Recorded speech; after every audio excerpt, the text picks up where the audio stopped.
After waiting a lifetime for this singular moment, the gates of destiny finally swing wide open. He wakes to a strange ceiling and unfamiliar, tingling sensations. The classic sign that he's not in Korea anymore. Possession, reincarnation, transmigration, whatever you want to call it, it actually worked. He's really done it.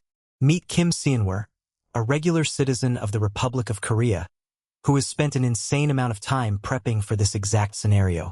He devoured every single web novel, webtoon, and game he could get his hands on, turning his obsession into a full-time job. He studied these worlds from every possible angle, day after day, without taking a single break. He didn't just read them. He meticulously analyzed every detail like a man possessed. The complex plots, the intricate world building, and the tangled webs of character relationships. He learned it all by heart. Even the secret locations of hidden artifacts were burned into his memory, though his fan theories usually ended with him getting banned from forums for being too extra. But who's laughing now? He finally succeeded. He has officially been transmigrated into another world. Time to assess the situation. Let's see what we're working with here. He looks down at his hands. The body seems to be about 4 or 5 years old. Should he check for a status window? He shouts, "Status window," with the confidence of a protagonist. But nothing happens. Silence. Not a single glowing box appears. Talk about a rude awakening. So, it's not one of those cookie-cutter regression stories. Whatever, he can roll with the punches. Many of the stories he reviewed didn't have status windows either. He's got the talent and the time. He'll rule this world regardless. Maybe he should start by inventing something simple to make himself filthy rich? He soon discovers the body he's inhabiting goes by the name Ivan Petrovich. Unfortunately, his parents are just humble tenant farmers, ignorant peasants who can't even read a map, let alone name their own country. In a bid for innovation, he tries to make soap, but fails spectacularly. Not only does he get a spanking for playing with hazardous lye, but he realizes soap already exists here.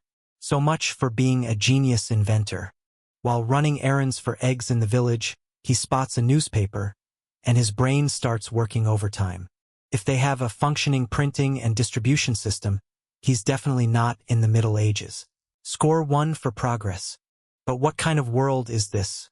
Really? The mystery is just beginning. He looks at his list of possible transmigration candidates, final boss stories, villainous tropes, and hero party dramas, and starts crossing them off one by one. Kim Seonwoo finally learns the name of the country and its king, narrowing down the possibilities. He tears up his list and tosses the scraps into the campfire. Out with the old theories. An unfamiliar country, an unknown ruler, and mysterious neighbors. He's truly flying blind. His biggest question now isn't just which story he's in, but what genre he's dealing with. Without a second of warning, the Demon King descends from the heavens, casting a shadow over everything. His father tells him to stay put and wait with Ivan, but the world has other plans. He swears he'll come back, but we all know how these promises usually go in a tragedy. A conscription officer drags him away to the front lines, and just like that, the family is broken. This is where Kim Seonwoo's original sense of self starts to fracture under the pressure.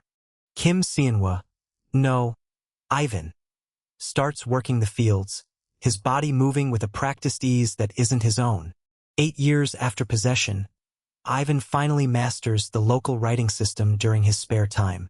At age 14, 10 years after he first arrived, the news of his father's death finally reaches him. The absurdity hits him hard. The notice was issued 2 years ago. This bureaucracy is a nightmare. None of this makes sense. Could the genre be a strategy simulation? It's an ice sky with gunpowder and steam engines. But with knights and mages running around? It's a total genre clash. She stares into the distance, unable to process how everything could fall apart so quickly. Ivan steps up, his voice steady as he tries to comfort her. The very next day, Ivan makes a life-altering decision. He's going to enlist. He signs up for a salary of 15 copper coins, all of which go directly to his mother. It's not just out of love. It's pity for the woman who lost everything, and a strange, heavy guilt for taking her son's place. He is Ivan now, and he owes her that much for the life he's borrowed. 14 years after possession, Ivan realizes his body has a terrifyingly high talent for slaughter. He stops being a nameless conscript and starts rising through the ranks, earning respect on the blood-soaked fields. But the front lines keep collapsing, and the Allied nations are turning into ash. Then, like a ray of hope in the darkness, the hero finally arrives. Ivan thinks he's finally cracked it. It's just a classic RPG-style hero story after all. The hero's arrival should have changed everything, but the front lines are still a disaster. The war rages on, and Ivan is caught in the middle of the carnage. 24 years after possession, the hero party starts taking out the Demon King's generals, and the tide finally turns. Because of his insane military track record, Ivan is assigned to work directly with the hero's party. He's put in charge of reclaimed territory and enemy force scouting. They call it the Extermination Squad, a name that sounds exactly as grim as it is. It's a specialized hit squad sent in to mop up the mess after the hero party destroys a command structure. 2 years of blood and chaos later, the hero party finally kills the Demon King. Ivan waits for the credits to roll, ready for his ticket home. He's sure that now, finally, he can escape this wretched world.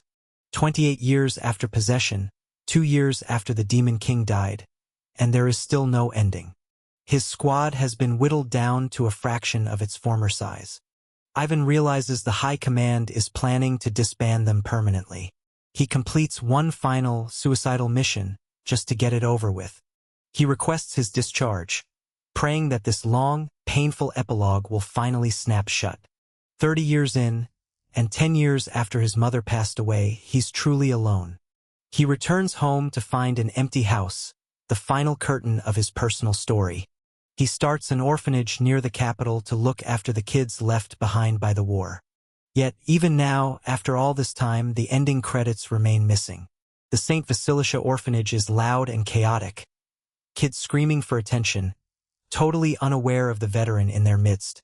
It's quiet now, but the past is always just a heartbeat away. He finds himself missing the chaos of the front lines. It's a strange, twisted nostalgia. He's starting to lose his grip, longing for a resolution that refuses to come. For years since the Demon King died and still nothing? If the condition is the hero dying of old age, he's going to scream. The heavy thud of boots echoes through the silence as a mysterious figure approaches. A showdown is brewing. The silence in the study shatters as he realizes the truth. A chilling revelation stops him in his tracks. That sound, he knows it all too well. The leather, the scent of gunpowder, the pace, that's a professional soldier at his door. He draws his blade with lethal intent. The hunt is on. The door creaks open, revealing a dark void. What kind of trouble has found him now? Long time no see, sir. Dmitri is back, and he's looking for answers. You should have knocked. And seriously, what is with that beard? It looks ridiculous on you. Get to the point. He hasn't got all day for small talk. They haven't seen each other in ages. Yet the tension is still as thick as ever. It's a personal letter from the princess herself. This can't be good. Is it poisoned? He's paranoid, and rightfully so. Checking in? Yeah, right. Her Highness, the iron-blooded princess, is reaching out. Liza the iron-blooded doesn't write letters to ask how you've been. She wants something. Things are falling apart, and the military is desperate to pull out. Crown Prince Alexander is trying to carve the country into 5 pieces and sell it off. And the great king just sits there like a statue, silent as the grave. At a time like this, the country opens the most prestigious university in the world. Yansk University, the pride of the nation, or so they say. Isabel, daughter of the hero Maximilian, is enrolled. Oscar, the son of a legendary knight, and Verelpihara, daughter of a grand mage, are also in the mix. The kids of the berserker Einar and the rogue Enrique are there too. The heirs to the heroes who saved the world are all in one place. Even the saint of the former party is taking a position as a department chair. The saint herself? Things are definitely more complicated than they look. Young geniuses from around the world are flocking to join them. If anything happens to these kids, the political fallout will be nuclear. If even one of them gets a scratch, it's game over for the country. What does she need him to do? Protect them? Keep them alive for 3 years until they graduate. Simple, right? Wrong. What kind of ending is this for a hero story? It's a babysitting mission. Happily ever after is a total lie. The politics are a powder keg, and he's the fuse. An academy arc? Out of nowhere? A terrifying aura erupts from him, his eyes glowing with a sudden, dangerous power. Wait a second, he just realized the genre shift. He slams the table, the sheer force cracking the wood. F***CK. It was an academy story all along. His friend looks terrified. Is he losing it? Probably. 30 years of hell in another world. And it was all just the prologue. The realization hits him like a freight train. If all he has to do is get these kids to graduate, he'll do it. Let's see this ending. He agrees. The mission is accepted. Time to go home, Kim Seonwar. The final stage is set. A letter from the past arrives, carrying weight that only he can feel. The words are nostalgic, speaking of the garden and the tea they once shared. But Vanka, that's a name he hasn't heard in a long time. Winter is coming, colder and quieter than any he's seen before. The letter is a reminder of a debt that can never truly be paid. His most trusted woodcutter, they call him. How little they know. She promises to repay him threefold, even with their friendship. And if that's not enough, she'll pay with their memories. That's cold. The kingdom needs his devotion, now and forever. Signed with affection by Kirilovna. Talk about a guilt trip. He's done reading. Time to get down to business. 3 years. Keep the kids alive, keep his head down, and get out.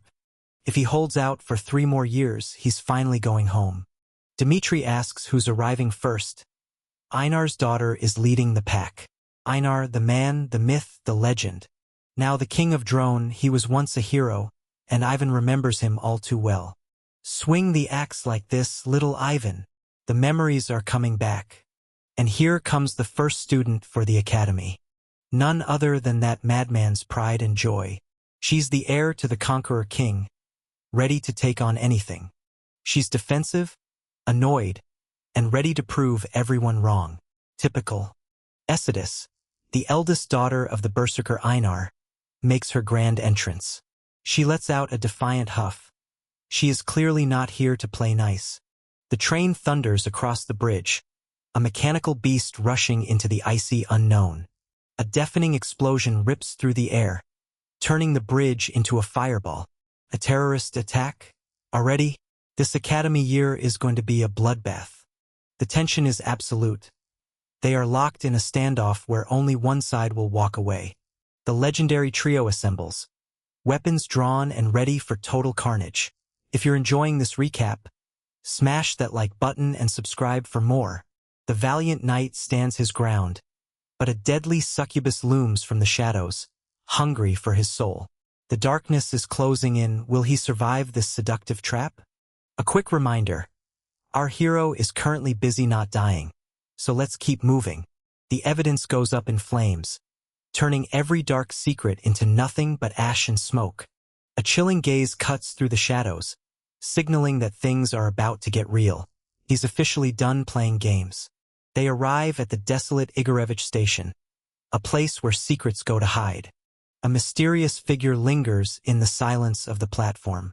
The morning headline drops like a bombshell, exposing a scandalous secret that changes everything for the public to see. Tension hangs thick in the air as shadows gather on the empty tracks. Something ominous is arriving, and the station's silence is about to be shattered. The clock ticks down, counting the final moments before the storm hits. Our protagonist sneers at the amateurish setup. "How sloppy," he mutters. A mysterious figure stalks into the room, locking eyes with an unsuspecting man at a market stand. The tension is thick enough to cut with a knife. He observes the target, a man who has let 3 trains pass while obsessively checking his watch. Talk about a bad commute. The vegetable seller is acting just as suspicious, glancing around nervously. Who buys fresh produce at a deserted countryside station anyway? The guy is even smoking a cigarette right at the stall. Talk about a lack of subtlety. Tension spikes as our mysterious protagonist closes in on the target.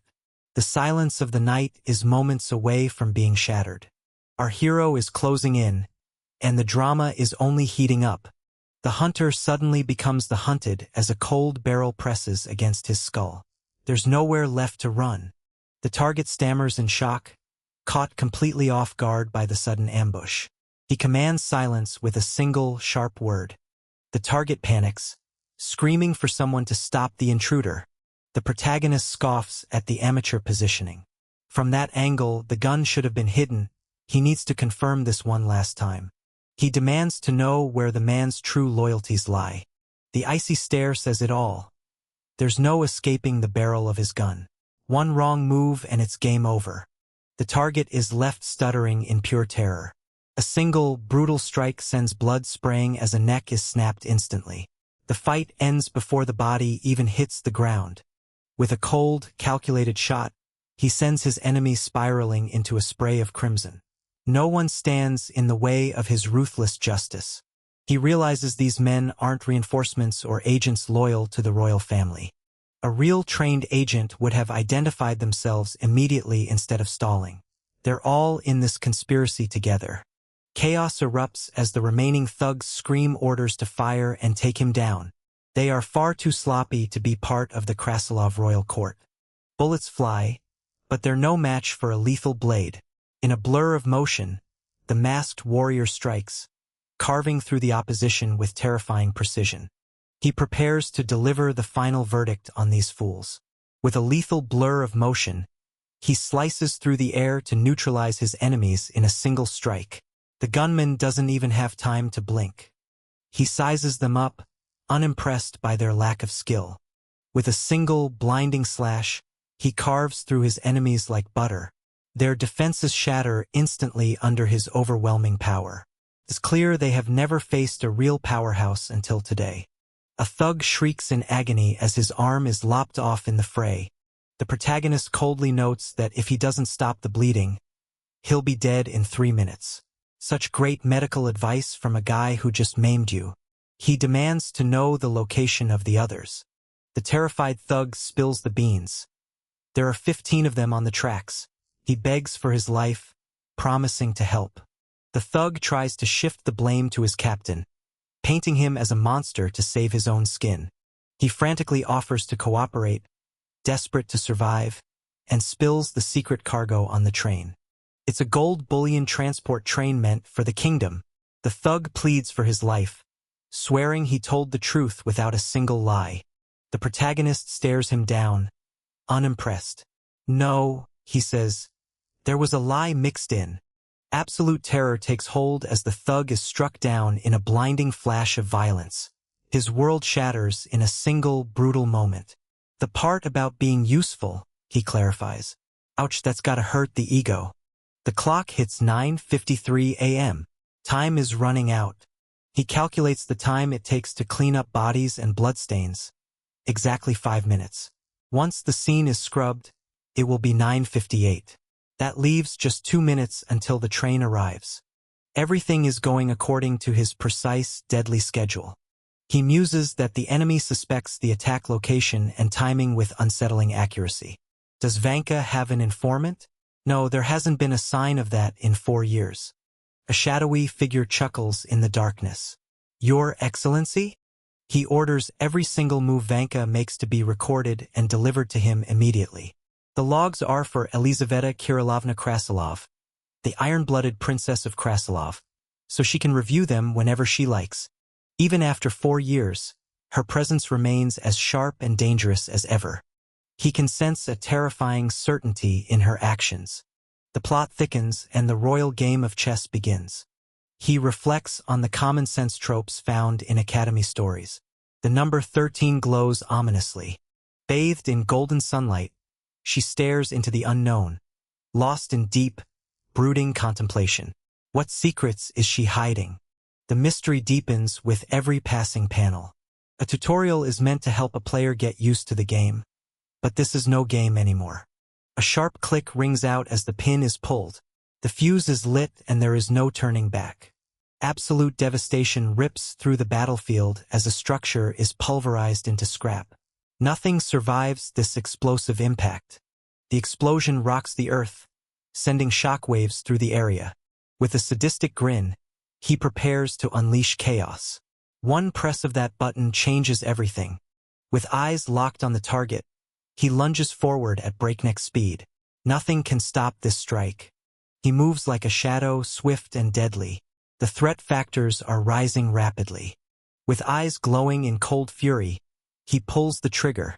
There is no mercy left in that barrel. The bullet screams toward its target with lethal intent. Ha ha ha! We're rich now! The bandits cheer, oblivious to their impending doom. They plan to melt down the royal gold and sell it on the black market. Their greed is truly their downfall. A thunderous strike lands with bone-shattering impact. The battlefield freezes in shock as he absorbs the blow.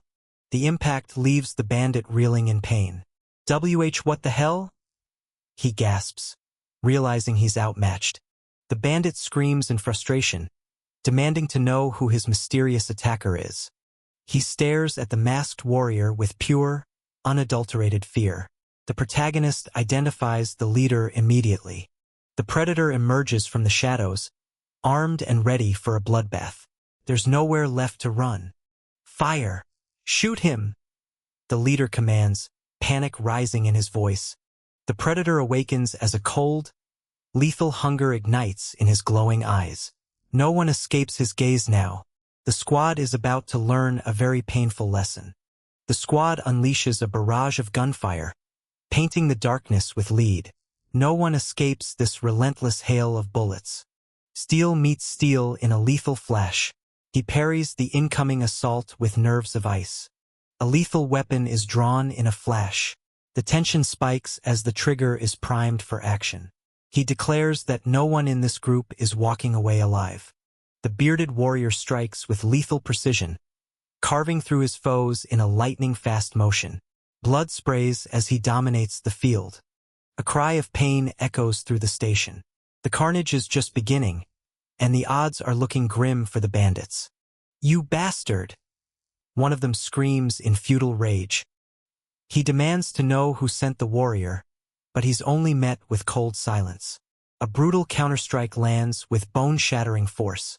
He silences the threat before it even truly begins. A lightning-fast blade tears through the air, delivering a brutal strike to the enemy's face. The target doesn't stand a chance. With a thunderous crash, the target is slammed into the earth. The hunter looms over the wreckage, gun drawn and ready to finish the job.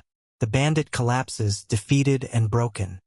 I've got your face burned into my memory, the bandit wheezes. The protagonist tilts his head. Are you good at remembering faces? That's good to hear, he replies with chilling calm. If you're enjoying this recap, smash that like button and subscribe for more. With a swift, lethal motion, he grips his serrated blade. The time for talk is over. The slaughter begins now. He demands an immediate answer if anything comes to mind. With a cold, piercing gaze, the warrior readies his blade. Mercy is officially off the table. He warns them, "Don't you dare follow me." He threatens to disown anyone who tries to track him. He's really committed to this lone wolf aesthetic, isn't he? Exodus stammers in confusion. Does that mean? As long as she doesn't see them, it's fine? That logic is definitely a reach. He explains why he gathered all of them here. They had to move without ever being seen by her. Right here, boss, they shout in unison. Once a band of deranged killers, they are now men their lord has accepted as his brothers. But Exodus knows every one of their faces. Even in disguise, she'd recognize them immediately. Can they really chase the train on foot? That sounds like a terrible workout plan. They stand ready for their next orders. Standing amidst the carnage, the berserker unleashes a primal roar of victory. He claims his dominance as the sun sets. Excellent. Now they just need one of them to enroll at the university and protect ESI. Whoever is confident about the written exam needs to step up. A written exam? I'd rather die. One of the brutes whimpers. He steps forward, ready to face the challenge. He is the Jarl Mord Eriksson Huskarl, ready for duty. Oh, my brother, don't worry. The leader cheers. How hard could it be? Famous last words. He is sent off to become a freshman in the academy. Yes, I'll protect ESI with my life, he vows. The man secretly infiltrates the academy. He somehow passes the entrance exam fair and square and gets into the physical education department. The crowd whispers in nervous anticipation as a massive, scarred warrior takes the stage. All eyes are glued to his raw power. He barely scraped by on the written exam, which is honestly a miracle. 2 + 3 is equal to 118? Math really wasn't his strong suit. The test paper looks like a disaster zone. But he set a new record in the practical test. Is this guy even a student? The crowd is stunned by his impossible stamina. That's right, he's a beast in the field. He is a Huskarl, and he doesn't need to know algebra to crush skulls. The academy won't know what hit it. He prepares for his mission with single-minded focus. ESI, wait for me, he bellows, ready to protect his nephew from any worthless bastards. Ow! What's happening? ESI gasps in confusion. No way! Bandits? The realization hits her like a brick. Trapped in a moment of sheer terror, she stares into the abyss of her own nightmare. The cold reality is sinking in. What do I do? She panics. She dismissed all her escorts, and now she's all alone. She realizes her mistake, but it's too late to turn back.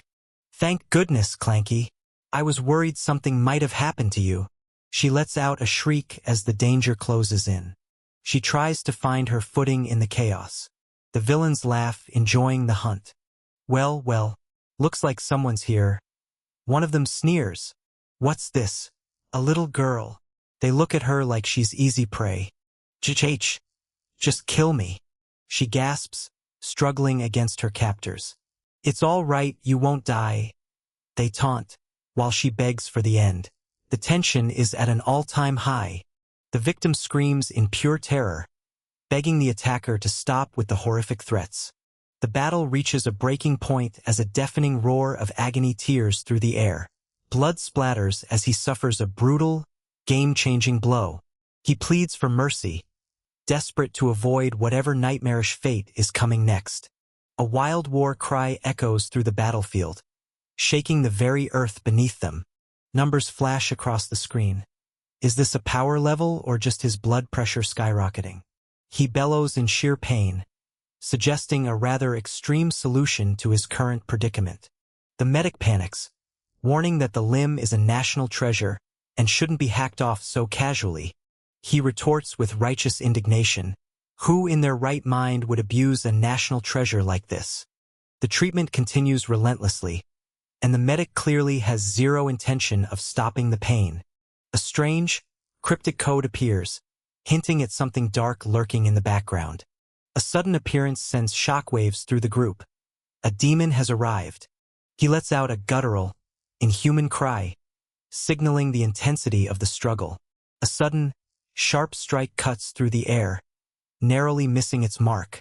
With a cold, piercing gaze, the mysterious warrior pours out a glowing elixir.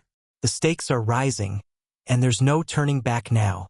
He stands motionless, radiating an aura of calm that is honestly kind of annoying. The tension builds to a fever pitch as the silence stretches on. A line of fire erupts, turning the battlefield into a literal furnace. He wonders where the attack is aimed, straight for the eyes, or perhaps something worse. He realizes with horror that the entire face is the intended target. A devastating blast of pure energy tears through the battlefield. With a single strike, he obliterates everything in his path. He scoffs, claiming there is no point in even trying to fire back at this monster. Judging by the sheer weight of that boulder, he concludes that his opponent is far stronger than he first appeared. A mysterious symbol flashes in the dust, leaving the onlookers baffled. A chilling silhouette emerges from the heavy mist, signaling an inevitable confrontation. Death has arrived, and there's nowhere left to hide. He deduces that if the enemy is this strong, they must also have advanced tracking capabilities. He commands his foe to step out of the shadows and face him like a man. The air crackles with lethal intent as a mysterious aura surges around their feet. Every step drips with overwhelming power. He acknowledges the opponent's skill, but notes that it's not nearly enough. He warns that setting sights on Munifen with such amateur skill is nothing short of suicidal. If you're enjoying this recap, smash that like button and subscribe for more. The beast is unleashed as he grips his deadly twin axes, ready to carve a path of destruction. There's no turning back now. The slaughter begins. He hopes his opponent has at least some useful information to spill. He realizes the target is far more important than he initially thought. This is the real leader. The berserker lunges with lethal intent, swinging his heavy axe in a brutal strike. There's no escaping this savage onslaught. Steel clashes as these warriors trade devastating blows in a blur of pure power. The ground shatters beneath the force of their unrelenting assault. The clash continues, sparks flying everywhere like a chaotic fireworks show. A mysterious number appears on the wall, adding another layer of mystery to the scene. The air screams as power swirls around their fingertips. A devastating technique is unleashed in the blink of an eye. He questions reality. Is this really just a tutorial? Did his predictions fail that miserably? He is baffled that someone would use such high-level combat moves just for a simple robbery. He wonders if there is a shadowy puppet master pulling the strings from behind the scenes. The mystery deepens, and the plot armor is getting thicker by the second. He identifies the target, Princess Essedis, a key member of the protagonist's party. Panic sets in as he realizes his precious niece is in the line of fire. A blur of lethal speed cuts through the air. Our hero descends with a strike that promises pure devastation. A lethal blade is drawn, ready to draw blood. The hunt begins now. He grits his teeth, knowing he has absolutely no choice but to save her. A desperate cry rings out, pleading for the violence to end immediately. The villain is surprised, having completely underestimated the girl's true identity. He takes a moment to comment on her looks. Talk about having your priorities twisted.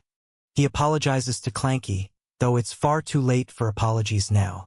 A deadly melody strikes true, blasting the enemy through the wall with explosive force. The battlefield erupts as the target is sent flying into the wreckage.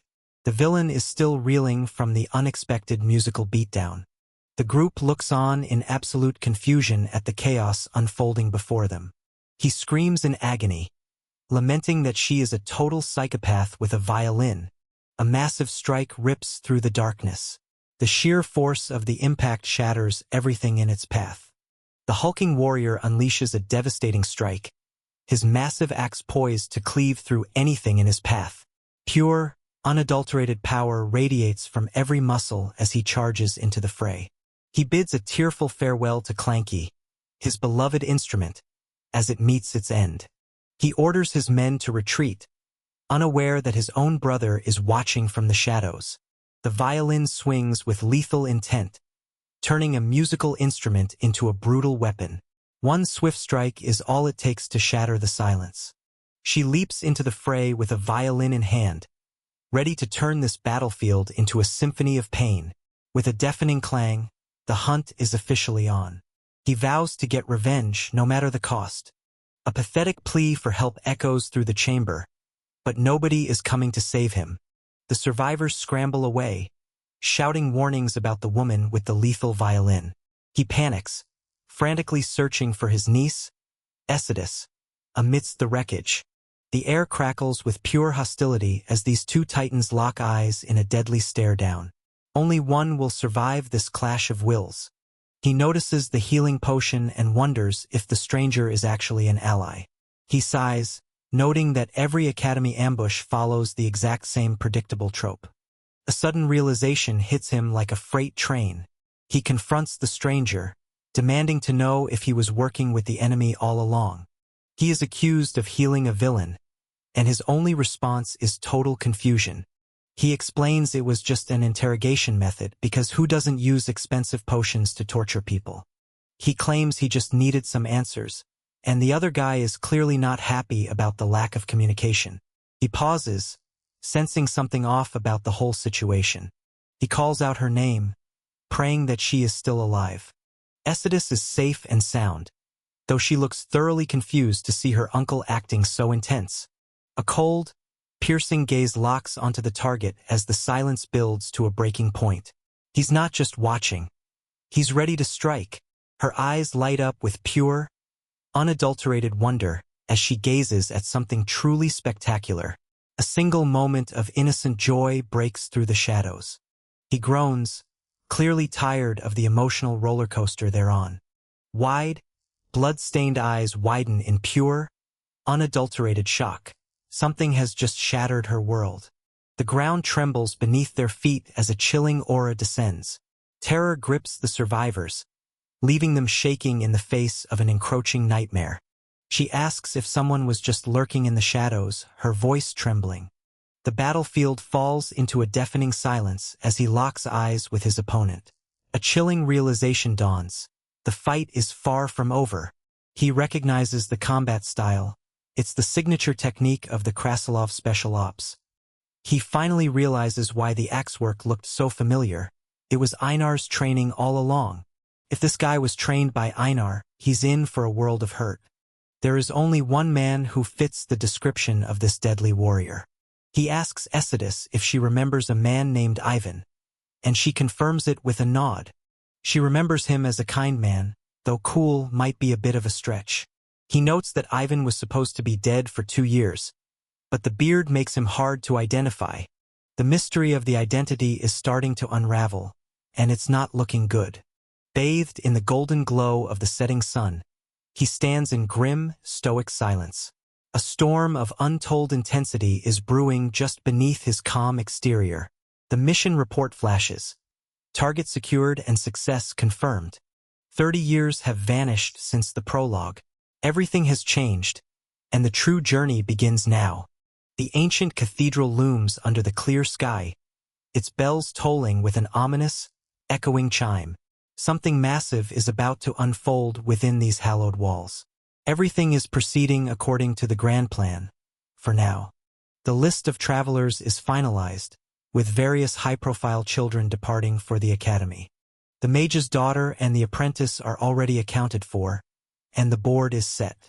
Drowning in a sea of endless paperwork, the beleaguered lord finally hits his breaking point. The pressure is mounting, and he's ready to snap. The savage beast snaps its jaws, shattering the pen in a display of pure, unbridled aggression. Chaos is unleashed as the creature bites down with lethal force. He starts craving some comfort food to deal with the stress. Kimchi stew is the only solution. He decides that tteokbokki is actually the superior choice for his current mood. He's very specific, no fancy cream sauces or franchises, just the classic school-front snack bar style. He wants to go home, but his friends are already accusing him of trying to ditch them again. The warrior snaps his head around, eyes widening in pure disbelief. Something just caught him completely off guard. Priscilla, the 17-year-old orphan, has clearly been paying way too much attention to his mutterings. He demands to know how on earth she managed to climb up there. She claims she's a serious student, but he's just wondering if they teach wall climbing at the orphanage now. She declares victory, while he just warns her to use the hallway like a normal person next time. A mysterious figure lurks in the shadows, watching every move with intent. The door creaks open, and the confrontation begins. Hidden in the shadows, the protagonist watches with bated breath as his targets walk right into the trap. The mission begins now, and there's no turning back. With a flash of raw intensity, he unleashes a lightning-fast strike. The air itself shatters as his blade cuts through the silence. An intense, chilling realization flashes across his eyes. Something has just gone horribly wrong. He remembers the mysterious man who could catch projectiles without even looking. It all makes sense now.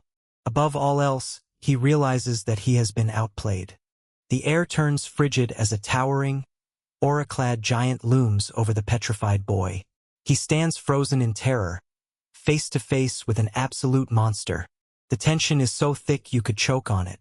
He reflects that Ivan never actually stopped the kids from training this hard. He realizes this was the director's master plan all along, to make them strong enough to survive on their own. A quiet moment passes, full of unspoken understanding. A sudden, chilling downpour slams against the window pane. The atmosphere turns heavy as the storm heralds an ominous arrival. The kids warn him that the director will be furious if he finds out, but he's more concerned with their hidden skills. He demands to know who their director is, but they just keep rambling about him. They drop the name Ivan Petrovich and the room goes deathly silent. The realization hits the intruder like a physical blow. They acknowledge the name with a mix of fear and reverence. Ivan Petrovich is the most common name in the country, and he's clearly annoyed by the coincidence. He pauses, trying to process the sheer absurdity of the situation. A single, heart-wrenching tear escapes, leaving our hero in utter shock. What could possibly have shattered their composure like this? He asks who they mentioned, still struggling to believe his own ears. They confirm it again. It's the director. The confusion is at an all-time high, and things are about to get complicated. He mutters the name to himself, finally connecting the dots. It really is Ivan Petrovich, the man from his past. He realizes that the resident has been kidnapped and that the clock is ticking. He notices the cross-shaped scar on her clothes, the mark of the organization he despises most. He hates the idea of seeing that person again, but he has absolutely no choice but to change his plans. With a lethal glow in his eyes, he reaches out to unleash a devastating power. The mark of judgment is set, and his target's fate is sealed. A heavy hand slams down, freezing her in pure, unadulterated terror. The tension just hit a breaking point. He vents his frustration about that cheeky brat who claimed she was retiring. He realizes she was just busy building an assassination squad behind everyone's backs. The scene shifts to the southern Fritzenkaya aqueduct, the site of the next confrontation. Everything is falling into place for the final showdown. He arrives at the destination, knowing this is the end of the line. He surveys the statues of the heroes and the goddess, a grim reminder of what they're fighting for. He gasps in shock. It's gone. The statue has been stolen. He can't believe his eyes. The situation has just spiraled further out of control. He claims the right to mourn, but he's clearly ready to fight for answers. He deduces that the disbandment of the unit and the theft of the statue are linked by one secret. He stares at the inscription, wondering if it was always meant to be this way. Standing before the abyss, he speaks for those who no longer have a voice. He honors the fallen who stand on the other side of existence. Their spirits linger in the silence of the void. He mutters a cryptic, ancient code, his voice echoing with the weight of centuries. The weight of the world hangs heavy on his shoulders as he lets out a weary, soul-crushing sigh. A storm of regret brews behind those closed eyes. He commands the living to cease their mourning for the departed. The warrior closes his eyes, bracing for the storm ahead. A silent resolve emanates from his battle-hardened soul. With grim determination, he declares that he, too, will soon join them in the afterlife. A single, devastating strike cleaves through the solid earth. The battlefield shatters under the sheer force of overwhelming power. A silent, looming statue watches from above as our protagonist descends into the dark, mysterious pit. The tension is palpable. What secrets lie buried in this hollow ground? A single digit marks the beginning of the end. He challenges his rival, asking if the memory of their past still lingers. 7 years have passed since they last crossed blades, and the air is thick with unresolved history. The plot thickens, even if the characters seem to be reading from a script. He identifies his foe as the infamous little Ivan, the rogue who once walked among heroes. A hero who once quelled the vampire riots of Fritzenkaya now stands as a ghost of his former self. And behind the facade lies the shadow who birthed the Annihilation Unit, a resume that definitely wouldn't pass a background check. He spits the word traitor like a curse, the venom clear in his voice. A wicked glint ignites in her crimson eyes as she looms over her prey with a predatory smile. The trap is set, and there's no escaping her lethal charm. She notes his untouched coffee, her voice dripping with mock concern. She toys with him, asking if he fears poison, while nonchalantly mentioning her preference for iced coffee. He cuts straight to the chase, demanding to know the whereabouts of Priscilla. She scoffs at his cold stare, refusing to be intimidated by his mood swings. The tension is palpable as he locks eyes with his target, his piercing gaze radiating pure, cold intimidation. One wrong move, and the calm of this cafe is about to shatter. She criticizes his glare, calling it the mark of a complete amateur. The silence stretches, broken only by the sound of a ticking clock. She reminds him of a harsh lesson. True hostility is a luxury only the prey can afford.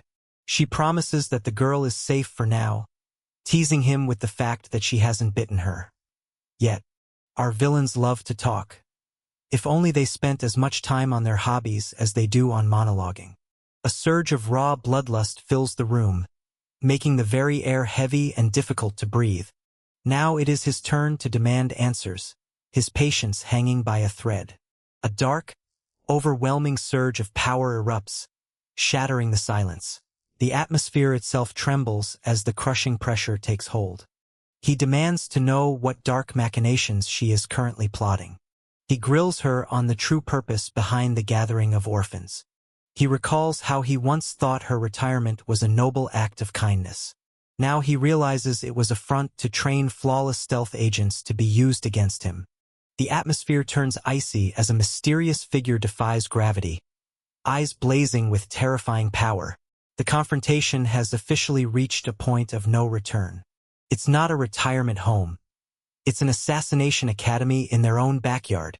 The air turns ice cold as she locks eyes with her guest, radiating pure, suffocating pressure. There's no escaping the deadly trap set behind that steely, silent gaze. His frustration reaches a boiling point. A bit of dialogue, a bit of pain, and a whole lot of drama. He questions the ridiculous beard, wondering if he honestly thinks that constitutes a disguise. He can't believe the audacity of his choice of facial hair. He claims he invited him over to avoid a fight, but his presence screams the opposite. His aura is practically broadcasting a death threat to anyone within a 10-foot radius. He ponders how much of his true plan he should actually reveal to this woman. A lingering look of uncertainty crosses his face. The sprawling, silent cathedral looms under a heavy, ominous sky. Secrets hide behind every stone, waiting to be unearthed. Tension crackles in the air as their gazes lock in a silent, electrifying standoff. The power dynamic shifts. Who will blink first? If you're enjoying this recap, smash that like button and subscribe for more. He wonders why she still bothers to play the fool and ask about his plots. She knows he is acting under the orders of Elizaveta. He questions if their alliance has finally fractured. A sinister grin emerges from the shadows, illuminated only by a lethal, glowing gaze. The predator has finally stepped into the light. A chilling, crimson gaze pierces through the shadows. The predator has finally locked onto her prey. His patience finally snaps in a flurry of confusion. He wonders just how low her opinion of him truly is. She brings up the apprentice and the upcoming university entrance, trying to de-escalate the situation. He responds with a cold, dismissive inquiry. She claims her client has taken an interest, and that the girl's safety is of national importance. He reveals this was the specific task Elizaveta entrusted to him. He hints that if the girl hasn't joined the Crown Prince yet, she will surely understand the urgency. An overwhelming surge of raw power obliterates everything in its path. Chaos erupts as reality itself begins to crumble. She reveals she already knows the true identity of his disciple. She drops the bombshell. She has been ordered to target the very girl he is protecting. He breathes a sigh of relief, hoping she finally understands the gravity of the situation. The realization hits him. This monster is actually coming for his student. He shouts for Lucia, his voice echoing with primal alarm. Lucia appears instantly, ready to serve her master. He introduces her to her supposed senior brother, Lord Petrovich. The shock is visible. She is human? Petrovich questions if he even knows what his master truly is. Lucia proudly declares her master's humanity to the world. She defends him, noting his unique diet and his heroic nature, defining humanity by character rather than blood. Petrovich is left stunned by her sincerity.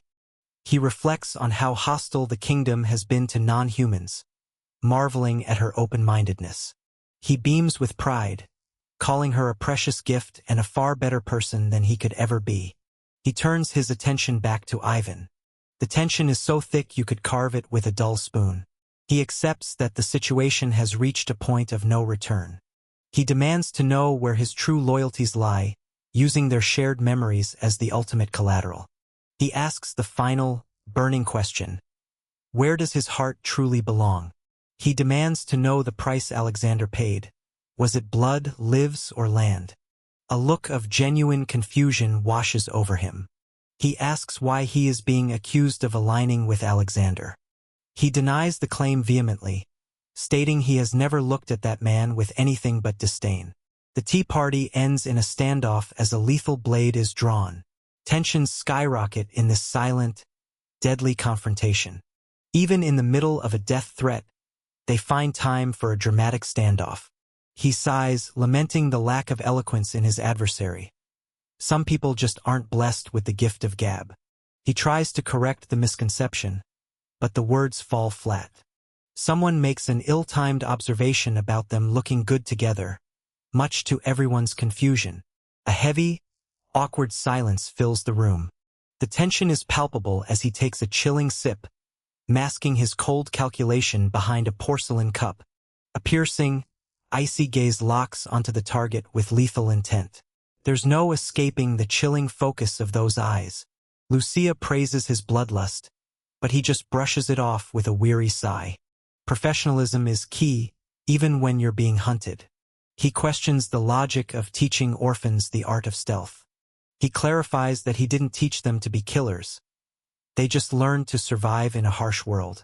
The tension rises as they stand their ground, ready to face whatever awaits.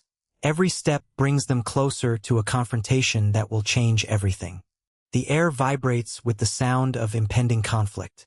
He calls out to the director, his voice sharp and focused. He questions if the director is preparing for a departure. The commander flashes a sharp, confident salute. With a smile that says victory is already in the bag, he's ready to conquer the battlefield. He lists his post-mission snack goals. A true hero's priorities are always in order. Honestly, who can blame him? A man needs his kimchi stew after saving the world. He confirms that he will indeed be taking his leave. A look of disbelief crosses the room. A desperate plea follows, begging him not to leave them behind. He realizes the truth. She is terrified of losing her home once again. Her silence was misinterpreted as training, when it was really just the quiet caution of a survivor. Tied to a chair and cornered, the captive screams in defiance against her ruthless captors. The predators close in, but she refuses to break. He remarks on the unfortunate circumstances, asking where she is headed. The path forward is uncertain, but the destination is clear. He makes his declaration. He is off to St. Yansk University, promising to return whenever he can. Tears well up as a bittersweet smile breaks through, revealing a heart-wrenching moment of pure emotion. Everything changes in this single, soul-stirring gaze. He estimates it will be a 3-year journey before he is fully back. The entrance exam is looming, and the pressure is mounting for everyone involved. A glimmer of hope appears. If they reach him, they can see him in a year. The secret competition begins behind the director's back. A sinister grin spreads across her face as she looms over the table with terrifying intent. Whatever she's planning, it definitely spells trouble. The rules are simple. Whoever gets into the university wins the game. The atmosphere turns ice cold as he scans the document with a razor-sharp gaze. A heavy silence falls, signaling that something major is about to change. The final list is revealed. The berserker of the hero's party is officially identified. Lucia stands at the center of it all. The mission dossier is finally marked as complete. A sudden chill runs down his spine as he locks eyes with an unexpected threat. The intensity in his gaze reveals that the game has officially changed. The clock strikes the final hour. The legendary blade awakens, gleaming with an aura of absolute power. A weapon of this caliber spells nothing but total devastation for his enemies. Bathed in a sudden, ethereal glow, she strikes a pose of pure, unwavering focus. Her gaze is sharp, and her blade is ready. The hunt is officially on. Bathed in a golden glow, she casts a sharp, calculating gaze toward her next move. The silence is heavy with anticipation. What scheme is brewing behind those piercing eyes? The hero's daughter emerges, ready to claim her destiny.